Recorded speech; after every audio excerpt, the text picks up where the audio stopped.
है सच्चाई।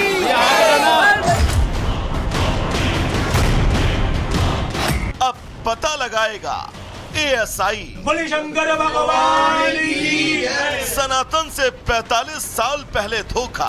काम काज करिबे को आतु प्रभु चरित सुनिबे को रसिया, राम लखन सीता मन बसिया। अब सच से होगा सामना। संभल में मंदिर मिलने के बाद से ही अब इस बात पर लगभग मुहर लग चुकी है कि संभल की जमीन में ऐसी कितनी ही सच्चाइयां दफन है। 45 साल पहले साजिशन जिस मंदिर को पूरी तरह खत्म करने की कोशिश हुई, उसका काला चिट्ठा पहले ही खुल चुका है। लेकिन अब इस मंदिर की सच्चाई को और पुख्ता तरीके से सामने लाने की बात हो रही है। संभल डीएम ने एएसआई को पत्र लिखकर इस मंदिर की जांच की मांग की है। मंदिर में मूर्ति कितनी पुरानी है और शिवलिंग कितना पुराना, इसकी जांच करवाने की बात कही है।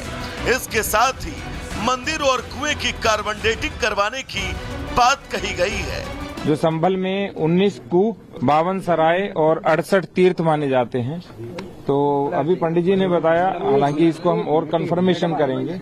ये कार्तिक महादेव मंदिर है और इसमें एक कूप भी मिला है, अमृत कूप है ये। अभी यहाँ स्थायी रूप से सुरक्षा गार्ड लगे हैं, सीसीटीवी कैमरा आप ऊपर देख रहे हैं, और जो पूजा है वह भी आरंभ हो गई है।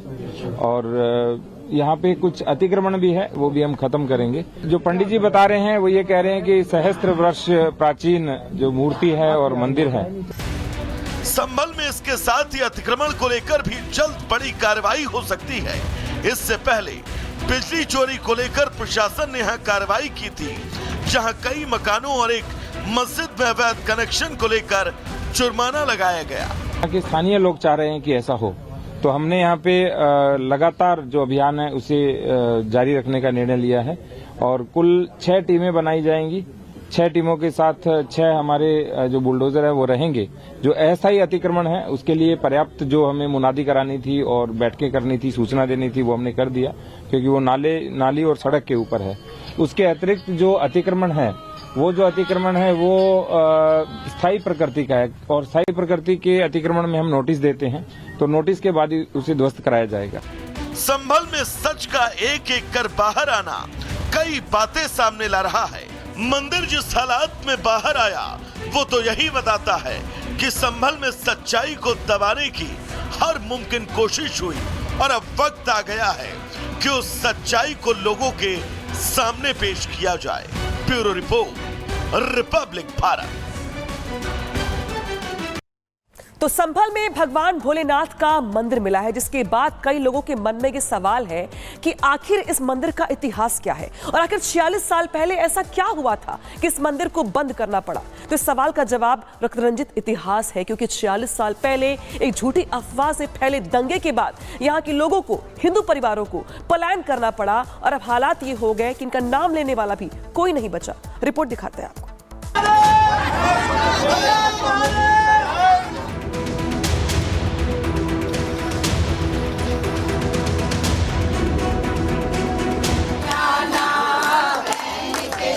उत्तर प्रदेश के संभल में शनिवार को 400 साल पुराना शिव मंदिर मिला। जब प्रशासन बिजली चोरी की चेकिंग कर रहा था, तब यहां मंदिर का खुलासा हुआ। इसके बाद से कुआं भी मिला। मंदिर की खबर आग की तरह फैल गई।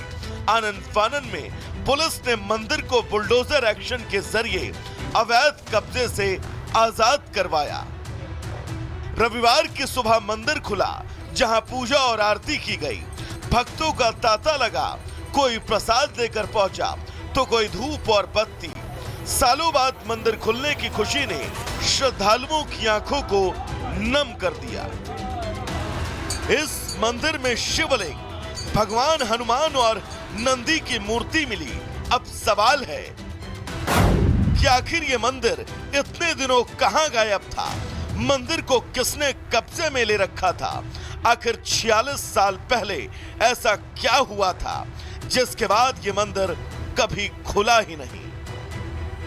इन सारे सवालों के जवाब आपको सिर्फ रिपब्लिक भारत पर मिलेंगे। 1978 में जब मंदिर पर ताला लगा, उससे पहले 1976 और 1978 में यहाँ 2 बड़े दंगे हुए, जिसके बाद हिंदू समाज ने बड़ी संख्या में पलायन करना शुरू किया। दावा किया जाता है कि संभल में ही भगवान विष्णु के कल्कि का अवतार होना है। 1978 में भड़की हिंसा बेहद भयंकर थी, जिसके बाद संसद ने संभल में एक फैक्ट फाइंडिंग कमेटी भेजने पर विचार किया था। संभल में 1978 के दंगे में क्या कुछ हुआ, उसकी आंखों देखी कहानी सुनिए आप चश्मदीद सुरेंद्र गौड़ की जुबानी। वहाँ महिलाएं जो थी उनके पैर की पाजेब, हमको क्या बोलते हैं इंग्लिश में मैं नहीं कह सकता, उनकी पैर की पाजेब जली हुई मिली वहाँ। और ये फड़ कांड को झुटला नहीं सकता कि ट्रैक्टर की ठोकर मार करके, ट्रैक्टर की टक्कर मार करके फाटक तोड़ दिया। और वहाँ जो कम से कम मेरे ख्याल से कुछ नहीं होगा, एक 50-100 कुंटल लकड़ी का ढेर होगा। उस ढेर में लोगों की डेड बॉडियां।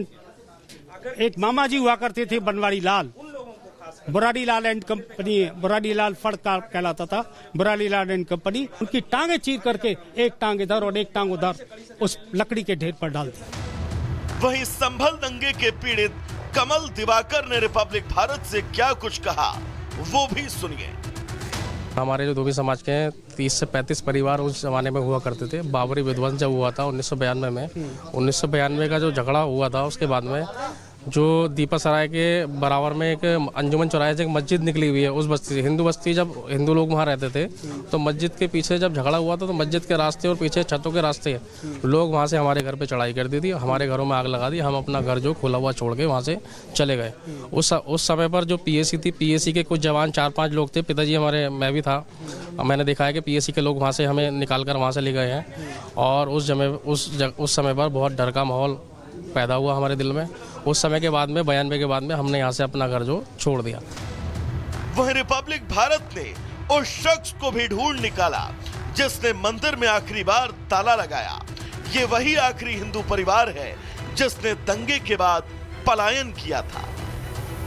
जो मैं देख रहा हूँ, ये आप ही का घर हुआ करता? जी हाँ। कब आप लोगों यहाँ से बेच के निकले? हम 17 साल हो गए। 17 साल हो गए। क्या कारण था, क्यों बेचना पड़ा? तो अकेले रह गए, सब मॉमडैन एरिया था चारों तरफ, अकेले आने जाने में जरा वो लगता था। कितने परिवार रहते होंगे आप, जिस तरीके से आप बता रहे कि रस्तोगियों के परिवार रहते? सब 40-45 परिवार थे, काफी बड़ा मोहल्ला था। अच्छा, हिंसा के बाद से 78 के बाद से सब छोड़ना शुरू हुआ? 78 के बाद फिर 80-82 जो दंगे होते रहे, उसके बाद से पलायन होता रहे। दुख हो रहा था उस समय कि घर छोड़ना पड़ रहा है पुश्तैनी जहाँ पे जन्म? हाँ, तो वो तो था ही। अब कैसा अनुभव दर्शन किया आपने? अब बहुत अच्छा अनुभव लग रहा है। 46 साल पहले भड़के दंगे की तस्वीर आज भी चश्मदीदों और पीड़ित परिवारों की आंखों में साफ तौर पर देखने को मिल रही है। हालांकि इनका दर्द तो बांटा नहीं जा सकता, लेकिन सालों बाद मंदिर खुलने की खुशी इनके जख्मों पर मरहम का काम जरूर कर रही है। Bureau report, Republic Bharat.